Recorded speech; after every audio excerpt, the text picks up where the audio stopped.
আসসালামু আলাইকুম। আসার মিনি কিচেনে সকল বন্ধুদের স্বাগত জানিয়ে শুরু করছি। আজকে আমি নিয়ে এসেছি দুর্দান্ত স্বাদের মাছের একটা রেসিপি। আর এইভাবে মাছ রান্না করলে খেতে কিন্তু দুর্দান্ত লাগে, গরম ভাতের সাথে খেতে কিন্তু অসাধারণ লাগে। আর আমরা তো বাঙালিরা মাছে ভাতে প্রিয়, মাছ কিন্তু আমাদের খুবই প্রিয়। তো এইভাবে অবশ্যই একবার মাছের রেসিপিটা করে দেখতে পারেন।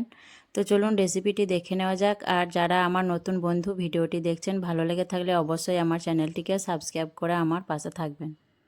মাছের রেসিপির জন্য দেখুন এখানে আমি একটা 1 কিলো ওজনের মৃগ মাছ নিয়েছি। আর মাছটা প্রথমে আমি ভালোভাবে বেছে ধুয়ে নেব। তার জন্য দেখুন মাছটাকে আমি ঘষে ঘষে এইভাবে করে মাছের আঁশগুলোকে ছাড়িয়ে নেব। মাছের আঁশগুলো ছাড়িয়ে নেওয়ার পর দেখুন আমি মাছটাকে কেটে নেব। প্রথমে আমি দেখুন মাছের ডানা পাখনাগুলোকে কেটে নিচ্ছি।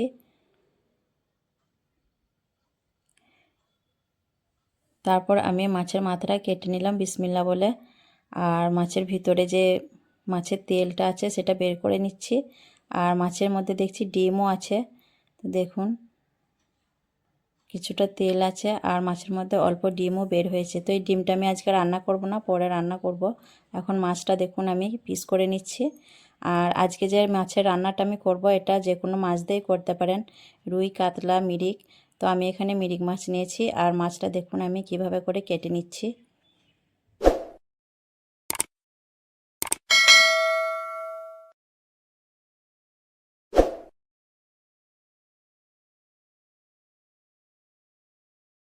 মাছটা দেখুন আমার কেটে নেওয়া হয়ে গেছে, পুরো মাছটাই কেটে নিয়েছি আমি। এখন মাছটাকে খুব ভালোভাবে আমি 3-4 বার পানি পাল্টে পাল্টে ধুয়ে নেব। আমার কাছে মাছ খুব ভালোভাবে না ধুলে কিন্তু ভালো লাগে না। মাছটা যত ভালোভাবে ধুয়ে পরিষ্কার করব, আমার মনে হয় মাছটা খেতে বেশি তত স্বাদ হয়। তো মাছ ধুতে ধুতে একটু আপনাদের সঙ্গে গল্প করে নিই। বাড়িতে প্রচুর মেহমান থাকার কারণে বন্ধুদের আমি সময় দিতে পারছি না, আর ভিডিও দিতে পারিনি ঠিকঠাক মতো করে। বাড়িতে প্রচুর মেহমান আছে আর মাছটাও কিন্তু মেহমানদের জন্যই আনা হয়েছে। আবার সামনে আমাদের বাড়িতে বিয়ে আছে, তার জন্য জানি না কিভাবে ঠিকঠাক করে ভিডিও দিতে পারবো কি না। যতটা পারবো শেয়ার করার চেষ্টা করব আপনাদের সঙ্গে।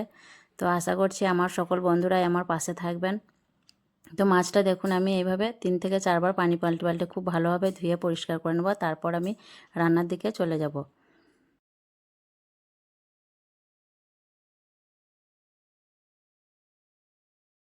মাছগুলো দেখুন আমি ধুয়ে নিয়ে চলে এসেছি। প্রথমে আমি মাছগুলো ভেজে নেব।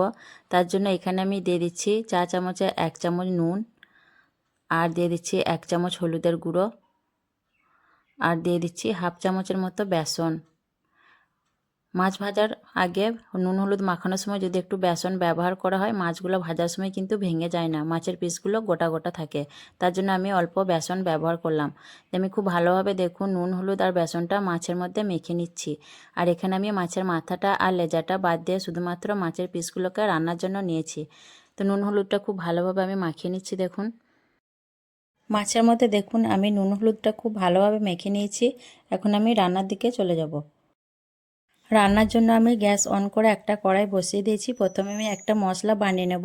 তার জন্য দিয়ে দিলাম 4 চামচে 1 চামচ 5 ফোড়ন, 1 চামচ গোটা জিরে আর 1 চামচ গোটা ধনে, আর দিয়ে দিলাম 2টো শুকনো লঙ্কা। দিয়ে আমি নাড়াচাড়া করে মশলাটাকে শুকনো খোলায় কিছুক্ষণ ভেজে নেব। আর মশলাটা কিন্তু খুব বেশি পুড়িয়ে দিলে হবে না, তাহলে তরকারির স্বাদটা ভালো হবে না। মশলাটা একটু লালচে লালচে করে ভেজে নেব। যখন মশলা থেকে একটা সুগন্ধ বেরিয়ে আসবে তখন কিন্তু মশলাটা আমি নামিয়ে নেব। দেখুন মশলাটা আমি লো ফ্লেমে বেশ কিছুক্ষণ নাড়াচাড়া করে ভেজে নিয়েছি। আর দেখেই বুঝতে পারছেন কিভাবে আমি মশলাটা ভেজেছি। এর থেকে আর বেশি ভাজবো না। গায়ে দেখুন লালচে কালার চলে এসছে।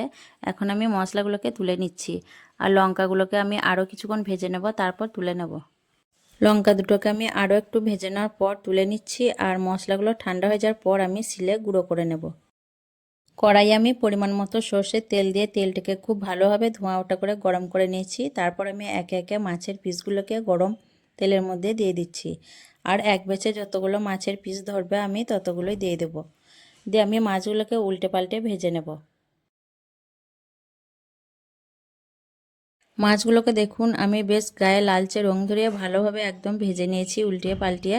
আর মাছগুলোকে এখন আমি একে একে তুলে নেব। আর বাকি মাছগুলোকেও কিন্তু আমি একইভাবে ভেজে নেব। আর মাছগুলো কিন্তু অবশ্যই এরকম একটু লাল লাল করে ভেজে নেবেন, তাহলে রেসিপিটা খেতে ভালো লাগবে। বাকি মাছগুলোকেও আমি একইভাবে ভেজে নিয়েছি। দেখুন এখন তুলে নিচ্ছি।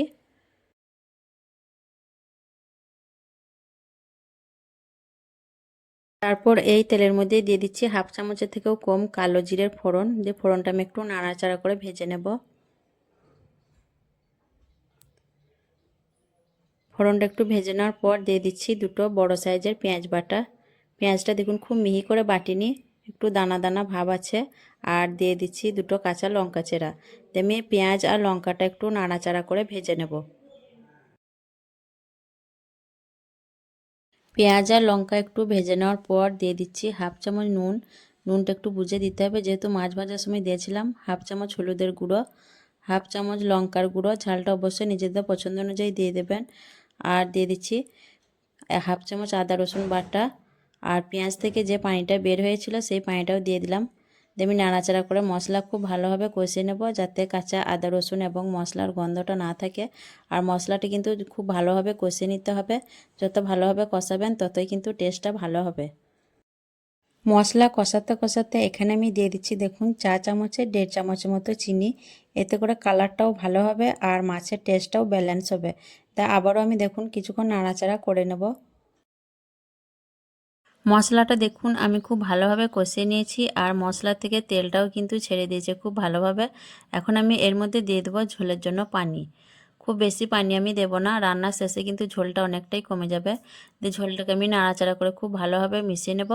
দিয়ে হাই ফ্লেমে আমি ঝোলটাকে খুব ভালোভাবে ফুটিয়ে নেব। ঝোলটা দেখুন খুব ভালোভাবে ফুটে উঠেছে। আর এখন আমি এর মধ্যে দিয়ে দিচ্ছি ভেজে রাখা মাছগুলো। আর সব মাছগুলি কিন্তু এখানে আমি দিয়ে দিয়েছি। মাছগুলো দেওয়ার পর আমি প্রথমে যে মশলাটা ভেজে নিয়েছিলাম সেই মশলাটা এখন গুঁড়ো করে দিয়ে দিলাম। আমি নাড়াচাড়া করে খুব ভালোভাবে মিশিয়ে নেব। আর এই মশলাতেই কিন্তু মাছের স্বাদটা দুর্দান্ত হবে। তো এইভাবে করে আপনারাও কিন্তু এইভাবে একবার মাছ রান্না করে দেখতে পারেন। খেলে কিন্তু এর স্বাদ ভুলতে পারবেন না, এতটাই দুর্দান্ত স্বাদের হয় মাছের এই রেসিপিটি। তো দেখুন ভালোভাবে আমি নাড়াচাড়া করে মিশিয়ে নিচ্ছি, দিয়ে আমি ঢাকনা ছাড়াই 5 মিনিটের মতো রান্না করে নেব। তাহলে কিন্তু আমার মাছের রান্নাটা হয়ে যাবে। 5 মিনিট রান্না করার পর দেখুন ঝোলটা অনেকটা কমে গেছে আর তেলটাও কিন্তু খুব ভালোভাবে ছেড়ে দিয়েছে রান্না থেকে। আর কতটা লোভনীয় হয়েছে দেখতে দেখুন। তো এখন আমি গ্যাসের চুলাটা অফ করে দিচ্ছি, দিয়ে 2 মিনিটের মতো আমি স্ট্যান্ডিং টাইমে মাছটা রেখে দেব। আর মাছটা আমি আর কড়া থেকে পরিবেশন করে দেখাচ্ছি না, কড়ার মধ্যে রেখে দিচ্ছি, যেহেতু মাছ বারবার নাড়াচাড়া করলে ভেঙে যাবে, তার জন্য আমি কড়ার মধ্যেই রেখে দিচ্ছি। 2 মিনিট স্ট্যান্ডিং টাইমে রাখার পর আপনাদের দেখিয়ে দিচ্ছি দেখুন কতটা লোভনীয় হয়েছে দেখতে মাছের রেসিপিটা। তো এইভাবে আপনারাও বানিয়ে নেবেন, খুবই দুর্দান্ত স্বাদের হয়, একবার খেলে কিন্তু এর স্বাদ ভুলতে পারবেন না। তো আজকের এই মাছের রেসিপি কেমন লেগেছে অবশ্যই কমেন্টে জানাবেন। ভালো লাগলে লাইক করবেন, শেয়ার করবেন আর আমার চ্যানেলটিকে সাবস্ক্রাইব করে আমার পাশে থাকবেন। আসবো আবারও অন্য কোনো রেসিপি নিয়ে। সকলে ভালো থাকবেন, সুস্থ থাকবেন। আল্লাহ হাফেজ।